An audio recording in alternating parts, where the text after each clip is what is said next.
खबर पे घुमंतू की डायरी में आपका स्वागत है। घुमंतू की डायरी का मकसद यही था कि लोग घूमते जाते हैं और मंगरुआ उस डायरी को संकलित करते जाता है। लोग सोशल मीडिया पे कुछ न कुछ लिखते रहते हैं, फोटो डालते रहते हैं, उस जगह के विषय में बताते रहते हैं और उसको थोड़ा सा एक संस्थागत स्वरूप देना है घुमंतू की डायरी के जरिए। हमारे साथ मृगेन चतुर्वेदी हैं। मृगेन चतुर्वेदी युवा हैं, मंगरुआ से तो ज़्यादा ही युवा हैं और देख रहे हैं कि कैसे एकदम कड़क मुछ नए स्टाइल, ये कोई हमको लगता है डिफेंस वर्धमान जी से इंस्पायर। हाँ, मृगेंद्र ग्वालियर से निकले थे और ये उत्तराखंड के विभिन्न जगहों पर यात्रा करके आए हैं। मैं मृगेंद्र के विषय में क्या बताऊं। मृगेंद्र सोशल मीडिया मैनेजर हैं, पब्लिक रिलेशन मैनेजर हैं। शहरों में बिजी लाइफ होता है, लेकिन हर शहरी को कहीं ना कहीं गांव अपनी ओर खींचता है। मृगेंद्र का भी कोई गांव होगा, लेकिन वर्तमान में ये ग्वालियर में रह रहे हैं। गाँव की तलाश में ये यात्रा पर निकलते हैं। मृगेंद्र से समझते हैं कि जरा अपनी यात्रा के विषय में बताइए। मृगेंद्र जी, कब शुरू किया था और कितने दिनों की यात्रा रही और कहाँ कहाँ गए? तो बेसिकली मेरी ये जो यात्रा थी, ये करीब 40 दिन की यात्रा का मैं प्लान करके निकला था। और जैसा कि सभी जानते हैं कि 4 धाम की यात्रा शुरू होने वाली थी मई में, 3 मई से। तो मैं करीब 15 अप्रैल के आसपास ग्वालियर से देहरादून के लिए निकला था। नई यात्रा थी, बहुत सारी चीज़ें नहीं पता थी कि क्या करना है, कैसे करना है। और मेरा प्लान जो था वो ये था कि मुझे सिर्फ 4 धाम नहीं करने हैं, मुझे 4 धाम से जुड़े हुए और जो बाकी मंदिर हैं या जो गुरुद्वारे हैं उन सब जगह जाना है, उनके बारे में जानना है। मैं सिर्फ उन्हें टच डाउन करके वापस नहीं आना चाहता था। मैं चाहता था कि मैं वहाँ जाऊँ और कुछ समय वहाँ रुकूँ, उनके बारे में जानूँ। जो एक भाव होता है उन जगहों पर जाके, वो फीलिंग को मैं महसूस करना चाहता था। यात्रा के विभिन्न पड़ावों की चर्चा करते हुए मैं आपको ये बता देना चाहता हूँ कि मृगेंद्र ने ये सारी यात्राएं 2 पहिया वाहन यानी बुलेट से किया है और मृगेंद्र बुलेट के शौकीन है, बुलेटियर क्लब से जुड़े हुए हैं, हमेशा यात्रा पे निकलते हैं। मेरी जो ये यात्रा सर ग्वालियर से शुरू हुई, तो मैं अपने पहले दिन देहरादून पहुँचा। देहरादून पहुँच के मुझे कुछ जगहों से परमिशन चाहिए थी, क्योंकि मुझे फ़ोटोज़ भी खींचने थे, वीडियोज़ भी बनाने थे।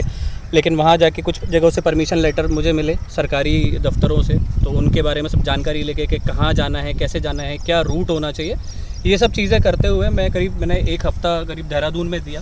देहरादून के आसपास भी काफ़ी कुछ है देखने के लिए। जनरली लोग मसूरी जाते हैं, धनौल्टी जाते हैं, लेकिन जब टेम्पल्स की बात आती है तो उसमें बहुत सारी ऐसी चीज़ें हैं। तो कई सारे शिव मंदिर हैं, कई सारे देवी स्थान हैं। तो मेरा जो सबसे पहले देवी स्थान जो था वो था धनौल्टी से करीब 30 किलोमीटर आगे सुरकंडा देवी, जिसका करीब 4 किलोमीटर का ट्रैक था। तो वो मेरा पहला दर्शन था देहरादून में। तो मैं करीब 80-85 किलोमीटर वहाँ सुरकंडा देवी पहुँचा और वो दर्शन करके मैं वापस लौट कर आया। उसके बाद फिर मेरी मुख्य यात्रा शुरू हुई। तो उसके बाद अगला शहर मेरा हरिद्वार रहा, जहाँ पर मैंने गंगा आरती देखी और वो इतनी ज़्यादा भाव विभोर कर देने वाली थी कि मैं वहाँ 3 दिन रुका और सुबह और शाम की दोनों टाइम की आरती 3 दिन लगातार देखी मैंने। तो वो करने के बाद फिर मैं ऋषिकेश आया। ऋषिकेश में भी गंगा आरती का अपना महत्व है। 13 मंजिल करके एक मंदिर है, त्रिवेणी घाट है, लक्ष्मण झूला, राम झूला, जानकी पुल, ये सारी चीज़ें एक्सप्लोर करते हुए फिर मैं आगे ग्वालियर से चल के देहरादून पहुँचे और देहरादून से फिर हरिद्वार की ओर पहुँचे और हरिद्वार से ऋषिकेश के बीच में अलग अलग जगहों पे आपने मंदिरों का भ्रमण किया, पूजा में शामिल हुए। क्या सीखने को मिला? हर यात्री सीखने के लिए, राहुल संकीर्तन ने यात्रा की थी तो वो यात्री जी थी। यात्री अपनी यात्रा के विवरण के जरिए लोगों को समृद्ध कर रहे थे, समाज को समृद्ध कर रहे थे। क्या सीखा आप? सर देखिए, जब हम 4 धाम यात्रा की बात करते हैं तो हम धर्म की बात कर रहे होते हैं। मेरा ऐसा मानना है कि हमारे जो भी मतलब एक पुराने ज़माने में कहा जाता था कि बूढ़े बुजुर्ग जब लोग हो जाते थे तो अपना पूरा जीवन जी लेते थे, तब 4 धाम की यात्रा पे निकलते थे और ये कह के निकलते थे कि भाई जा रहे हैं, गए तो गए और आ गए तो बहुत अच्छी बात, ठीक है। लेकिन अब आज की डेट में जो मैं देखता हूँ, आज की जो जनरेशन है वो उन्होंने बेसिकली ना एक पिकनिक स्पॉट के तौर पे ले लिया है जी। पहाड़ तो पिकनिक स्पॉट के लिए थे ही, लेकिन वो मंदिर भी अब पिकनिक स्पॉट पे आ गए। बहुत ही एक अजीब सी बात है।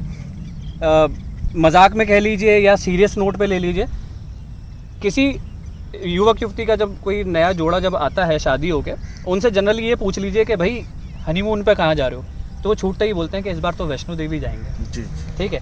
लेकिन वैष्णो देवी जब आप कश्मीर जा रहे हैं तो वैष्णो देवी आपको कहना ये चाहिए कि भाई पहले दर्शन करेंगे उसके बाद कश्मीर घूमेंगे, लेकिन वो आजकल बोलचाल की भाषा में ऐसा आ गया है कि भाई वैष्णो देवी जा रहे हैं मैंने हनीमून हम पे। अपने देवी देवताओं के स्थानों पे तो जाना चाहते हैं, हमारा भाव भी बड़ा पवित्र है, शब्दों का हेर फेर होगा। हम कोई भी नया काम शुरू करना चाहते हैं, नई जिंदगी, नया काम, नया पड़ाव, तो हम अपने देवी देवताओं के पास जाते हैं। और यही मृगेंद्र कर रहे थे, शब्दों का हेर फेर, लेकिन उनका भाव, उनकी हाँ, भावना तो पवित्र होगी। भाव बिल्कुल अच्छा होगा, मैं मानता हूँ, लेकिन शब्दों का भी बहुत इम्पोर्टेंस है सर, जी जी, है ना। तो वो सबको मद्देनजर रखते हुए मेरा मानना ये है कि हमारे जो नई पीढ़ी जो आ रही है, जो नए बच्चे आ रहे हैं, ठीक है, उनको ये समझना जरूरी है कि धर्म क्या है। ठीक है, हमारा धर्म हमें बहुत सारी चीजें सिखाता है। धर्म और अध्यात्म की चर्चा तो सन्यासी करेंगे। मृगेंद्र जी अपने यात्रा के विषय में बताइए, बिल्कुल। और उनसे इस तरीके से बताइए कि और भी लोग माने जहाँ जहाँ आप गए हैं, क्यों गए, क्या देखा, क्या सीखा, कि ताकि और सर मेरा मानना ये है हरिद्वार आप गए थे, कि हरिद्वार जब आप से- ट्रैवलिंग करते हैं, जी। जब आप यात्रा करते हैं तो यात्रा आपको इन जनरल बहुत कुछ चीज़ें सिखाती है, जी जिसमें सबसे बड़ी चीज़ होती है पेशेंस। जी, जब आप अकेले यात्रा करते हैं, आप एक दिन में 500 किलोमीटर 800 किलोमीटर गाड़ी चलाते हैं, तमाम सारी परेशानियां देखते हैं, पहाड़ों, जो हम प्लेन्स में रहने वाले लोग हैं, जब वो पहाड़ों में पहुंचते हैं तो एक अलग तरीके का वेदर कंडीशन होता है, सर्दी भी होती है, बारिश भी होती है, तो ये सब चीज़ें आपकी विल पावर को स्ट्रॉन्ग करती हैं, आपके पेशेंस को डेवलप करती हैं। एक तो सबसे इम्पॉर्टेंट चीज़ ये होती है। दूसरा, जब आप इस तरह की यात्राएं कर रहे होते हैं तो आपको एक नया कल्चरल डिफरेंस देखने को मिलता है।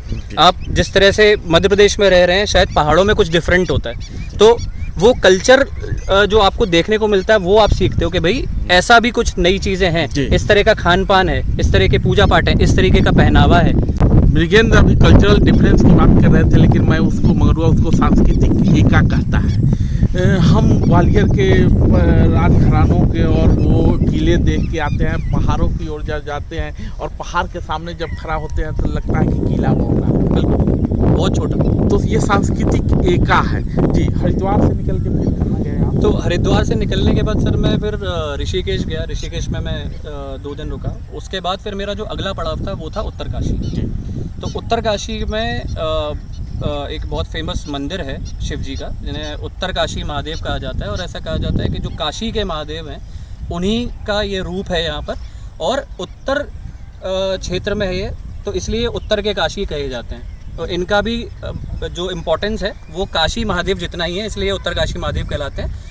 और वहाँ पे कुछ और मंदिर मुझे देखने को मिले, जैसे कि वहाँ पर परशुराम जी का मंदिर है एक बहुत फेमस, और ऐसा कहा जाता है कि एक दिन विशेष पे उनके माता पिता उनसे मिलने के लिए उस मंदिर पे आते हैं। तो एक वो उनकी एक मुख्य पूजा भी वहाँ होती है, बहुत इंपॉर्टेंट पूजा होती है, और वो अक्षय तृतीया के दिन होती है। उसके बाद वहाँ से फिर मैं वेट करता रहा कुछ समय के लिए, क्योंकि कुछ समय मेरे पास था, तो मैंने आसपास लोकल कुछ मंदिर थे छोटे छोटे जो कुछ सालों में डेवलप हुए होंगे, कुछ 100 सालों में डेवलप हुए होंगे, तो वो मैंने एक्सप्लोर किए। उसके बाद मेरा पहला पड़ाव उत्तरकाशी से था यमुनोत्री धाम। तो यमुनोत्री धाम में करीब 120 किलोमीटर अपनी बाइक से पहुंचा। उसके बाद मैंने 7 किलोमीटर का ट्रैक किया। वहाँ जाके मुझे ये पता चला कि यमुनोत्री धाम से नीचे एक गांव पड़ता है खरसाली। अच्छा। तो अब जनरली होता ये है कि हमारा मानना ये होता है इन जनरल पब्लिक का कि ये जितने भी चारों धाम हैं ये सर्दियों में बंद हो जाते हैं। जी। तो जो अंदर मूर्ति होती है, जैसे विग्रह कहा जाता है, वो विग्रह वहीं शायद अंदर बंद हो जाता होगा, और जो साधु संत वहाँ ऊपर बर्फ में रह जाते होंगे वो उनकी पूजा करते हैं। लेकिन मुझे वहाँ जाके पता चला कि ऐसा नहीं होता है। वो विग्रह जो है वो वहाँ से उस स्थान से नीचे आ जाता है, और सर्दियों में नीचे जो गाँवों में जो उनकी गद्दी होती है वहाँ उनकी पूजा होती है। तो ये सारे विभिन्न दृश्य इनके तस्वीरों में भी देखेंगे, लेकिन हम मृगेंद्र को बार बार कुरेदते रहेंगे कि फिर यहाँ से कहाँ, क्योंकि हमें उतने जगहों की जानकारी लोगों को मिलेगी, और लोग भी मृगेंद्र जैसे, मृगेंद्र युवा हैं तो और भी युवा प्रेरित होंगे उन जगहों पर। जी, यहाँ से कहाँ की होगी? यहाँ से मैं फिर वापस आया उत्तरकाशी, और अगले दिन मैं यहाँ से निकला गंगोत्री धाम के लिए। गंगोत्री धाम पे जाके माँ गंगा का स्थान है, मंदिर है, और वहीं से 5 किलोमीटर आगे गौमुख है जहाँ से गंगा जी का उद्गम होता है। तो वहाँ के मेरे दर्शन हुए। वहाँ से फिर मैं वापस लौट कर आया उत्तरकाशी, और उत्तरकाशी से फिर मैं आया चौपटा, जिसे इंडिया का मिनी स्विट्जरलैंड भी कहा जाता है, और जहाँ पर पंच केदार में से एक तृतीय केदार भगवान श्री तुंगनाथ महादेव का स्थान है, जो विश्व का सबसे ऊंचा शिव मंदिर है। करीब 12,700 फीट की हाइट पे वो मंदिर स्थापित है, और विश्व का सबसे ऊंचा शिव मंदिर कहा जाता है। तो उस मंदिर के मेरे दर्शन हुए, और वहाँ से फिर मेरा अगला पड़ाव था गुप्त काशी। गुप्त काशी से फिर मैं 2 दिन वहाँ रुका, जहाँ पर मैंने काली मठ में एक मंदिर के दर्शन किए। काली मठ करके एक स्थान है जहाँ पर कहा जाता है कि माँ लक्ष्मी, माँ सरस्वती और माँ काली, ये तीनों वहाँ पर एक ही जगह पे हैं। शायद ही ऐसा कोई मंदिर देश में या विदेश में होगा जहाँ पर तीनों देवियाँ एक ही स्थान पे हैं और अपने युद्ध रूप में हैं।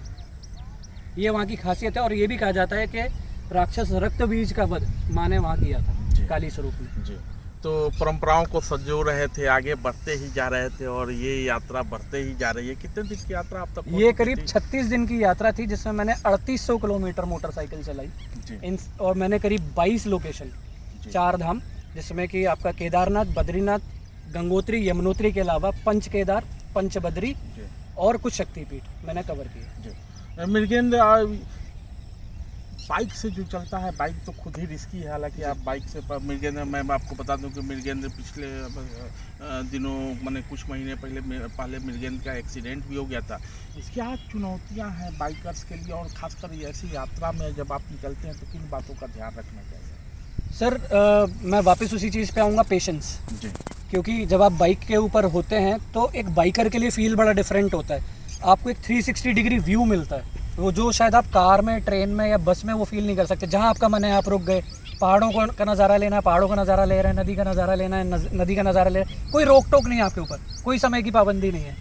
एक शायद पब्लिक व्हीकल में वो पाबंदी हो सकती है, आप चाहते हैं कि आप रुक जाएं लेकिन नहीं, बस वाला नहीं रुकता या ट्रेन नहीं रुकती है। तो एक बाइकर के लिए वो फीलिंग होती है, लेकिन at the same point of time एक रिस्क भी होता है, काफ़ी बड़ा रिस्क होता है। तो इसलिए मैं हमेशा, मेरा जो ग्रुप है, हम लोगों का एक उद्देश्य होता है, हम लोगों को यही सिखाते हैं कि आप एक अच्छी क्वालिटी का हेलमेट, प्रॉपर राइडिंग गियर्स ज़रूर यूज़ करें, जो शायद आपको चोट लगने से काफ़ी हद तक बचा भी लेते हैं। ये मैं खुद भी भुगत चुका हूँ, कई बार हमारी गाड़ी स्किड कर जाती है, लेकिन एक अच्छे राइडिंग जैकेट या पैंट या हेलमेट की वजह से हमें चोट का नुकसान काफ़ी कम होता है। चोट लगती है लेकिन काफ़ी कम नुकसान होता है, तो वो बहुत इंपॉर्टेंट होता है। तो ये बातचीत हम लोग यहीं समाप्त करेंगे और मृगेंद्र चतुर्वेदी की यात्रा जारी रहेगी। और मंगरुआ ने जो घुमंतु की डायरी शुरू किया है, उस पर मृगेंद्र चतुर्वेदी अलग अलग समय आप रूबरू होते रहेंगे, अपने शब्दों के जरिए, अपने तस्वीर के जरिए, अपने वीडियोज़ के जरिए।